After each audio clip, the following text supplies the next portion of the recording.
Hello students, आज हम लोग पढ़ेंगे कोवैलेंट बॉन्ड क्या होते हैं। ये क्लास 10th का टॉपिक है कोवैलेंट बॉन्ड। कोवैलेंट बॉन्ड में बेटा होता क्या है, हम लोगों ने आयनिक बॉन्ड भी पढ़ रखे हैं। आयनिक बॉन्ड में क्या होता है, इलेक्ट्रॉन्स को डोनेट किया जाता है या कोई भी इलेक्ट्रॉन दूसरा एलिमेंट उसको एक्सेप्ट करेगा।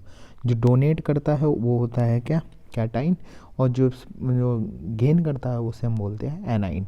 कैटाइन मीन्स क्या है, पॉजिटिव चार्ज, जैसे कि Na+, ये क्या है आपका कैटाइन, एन Cl- क्या है आपका एनाइन। तो अब हम समझते हैं अपने कोवैलेंट बॉन्ड को। कोवैलेंट बॉन्ड क्या होते हैं, जिसमें शेयरिंग होती है, शेयरिंग ऑफ इलेक्ट्रॉन्स। किसकी शेयरिंग होती है, इलेक्ट्रॉन्स की। जिसमें शेयरिंग होती है उसमें उसको हम बोलते हैं कोवैलेंट बॉन्ड। तो कोवैलेंट बॉन्ड क्या क्या होते हैं, जिसमें इलेक्ट्रॉन्स की शेयरिंग होती है उसे हम बोलते हैं क्या, कोवैलेंट बॉन्ड। तो एक covalent bond is a chemical bond in which pair of electrons are share between two atoms.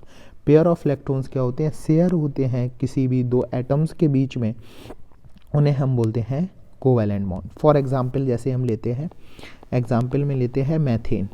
क्या, मैथेन। तो बेटा मैथेन का फॉर्मूला क्या होता है, CH4।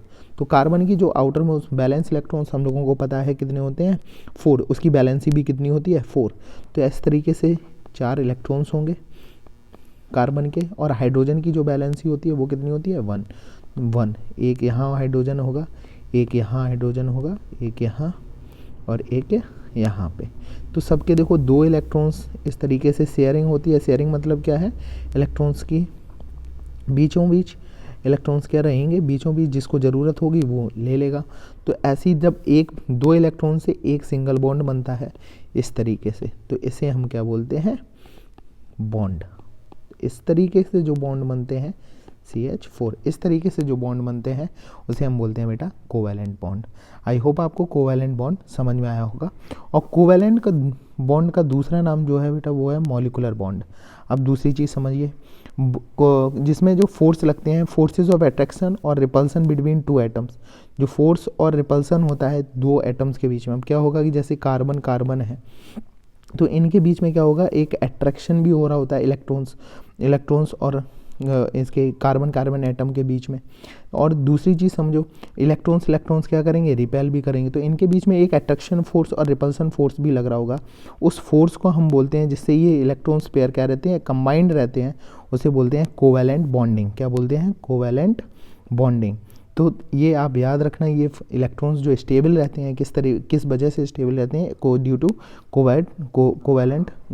कोवैलेंट बॉन्डिंग की वजह से। ठीक है बेटा।